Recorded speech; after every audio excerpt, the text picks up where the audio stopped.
নমস্কার, আমি ডক্টর বিজয় শিকদার। আজ আরেকটি নতুন ভিডিও নিয়ে আপনাদের কাছে আমি উপস্থিত হলাম। আজকের বিষয়বস্তুটা খুব কমন, সেটা হলো দৈনন্দিন জীবনে আমরা ম্যাক্সিমাম দেখেছি যে ওই 12 থেকে 22 এই বয়সটাই কেন বলছি, বা 12 থেকে 25 এই বয়সের মধ্যে ইয়ং মেয়েদের, বা অনেক ক্ষেত্রে আফটার ম্যারেডও হতে পারে,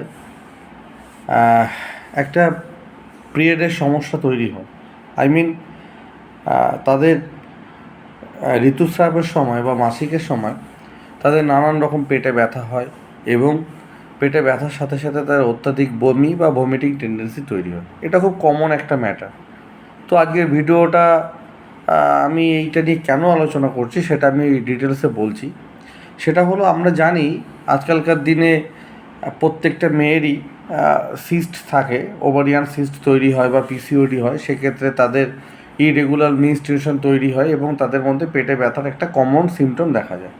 এই অবধি সবই ঠিকঠাক, কিন্তু ইদানিং দেখা গেছে সমীক্ষায় যে 20 বছর বা 22 বছরের মধ্যে মহিলাদের বা মেয়েদের, তাদের কিন্তু ওভারিয়ান ক্যান্সার বা সার্ভাইকাল ক্যান্সারও ধরা পড়ছে। খুব সিম্পলভাবে বলতে গেলে, বেশ কিছুদিন আগের একটা কথা বা একটা ঘটনা, একটি মেয়ের 21 বছর বয়স, তার কিন্তু সার্ভাইকাল ক্যান্সার ধরা পড়েছে। তার 1 বছর আগেই বিয়ে হয়েছিল।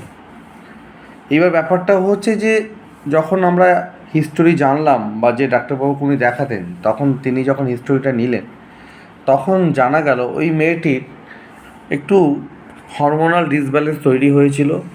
তার ইরেগুলার পিরিয়ড ছিল, তার ক্রাম্পস হতো, মানে পিরিয়ডের সময় অতিরিক্ত ব্যথা হতো এবং গা গোলাতো, এবং তার সঙ্গে হোয়াইট ডিসচার্জ বা আমরা বাংলায় অনেক সময় বলি সাদা স্রাব, এই ধরনের কিছু।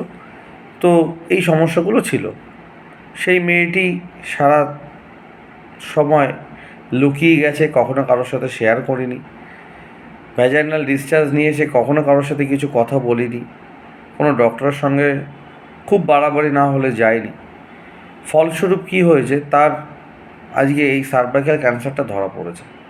সে যদি প্রথম চান্সে ট্রিটমেন্ট করাতো, প্রথম চান্সে ডক্টর দেখাতো, তাহলে কিন্তু আজকে এটা হতো না। তো আমার আপনাদের কাছে একটাই বলার উদ্দেশ্য, যে সমস্ত মেয়েরা বা মায়েরা বা বোনেরা যারা এই বয়সটার মধ্যে আছেন, বা এই বয়সটার মধ্যে দিয়ে তারা নিজেদের লাইফটাকে নিয়ে কন্টিনিউয়েশন করছেন, বা তাদের যাদের এরকম পিরিয়ডের সময় প্রচণ্ড পেন হয়, প্রচণ্ড ডিস্টার্ব ফিল হয়, ভমিটিং টেন্ডেন্সি হয়, ঘুম আসে না, গা গোলায়, বা বিভিন্ন কোমরও ব্যথা হয়, তো তারা এই বিষয়টা নিয়ে কিন্তু অবশ্যই কোনো ডাক্তারের কাছে দেখাবেন, এবং অবশ্যই ডাক্তারের সঙ্গে পরামর্শ করবেন। একটা জিনিস মাথায় রাখবেন, রোগ কিন্তু পুষে রাখলে কখনো কমে যায় না, বরঞ্চ বাড়ে।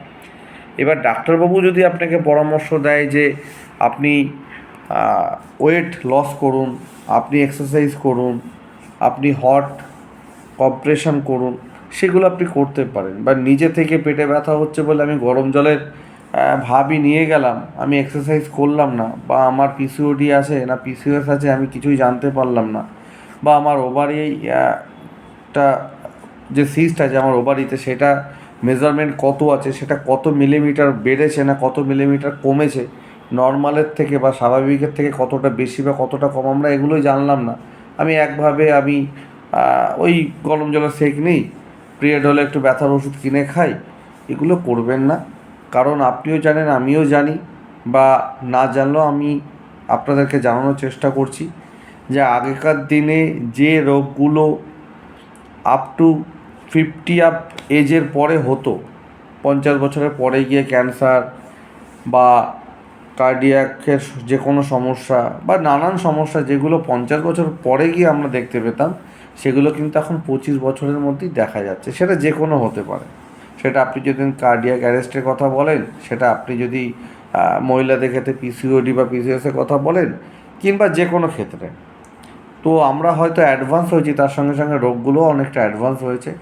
সো আপনাদের কাছে রিকোয়েস্ট, যে সমস্ত মেয়েদের বা মহিলাদের পিরিয়ড নিয়ে একটা অবস্ট্রাকশান আছে বা একটা ডিস্টার্ব ফিল হয়, তারা একটু গাইনোকোলজিস্টের একটু পরামর্শ করে নেবেন যাতে এই ধরনের সমস্যা তাদের না হয়।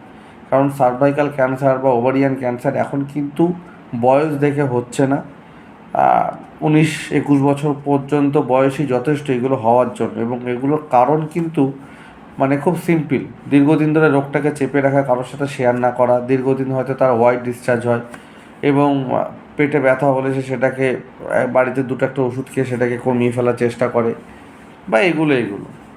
তো এগুলো আপনাদেরকে আমার বলার, ভালো থাকবেন, সচেতন থাকবেন। আর যদি এরকম হয় অবশ্যই একটা ইউএসজি অফ লোয়ার অ্যাবডোমেন, একটা পেটের ছবি করবেন, করে লোকাল যে কোনো গাইনোকোলজিস্ট ডাক্তারকে দেখাবেন। ভালো থাকবেন।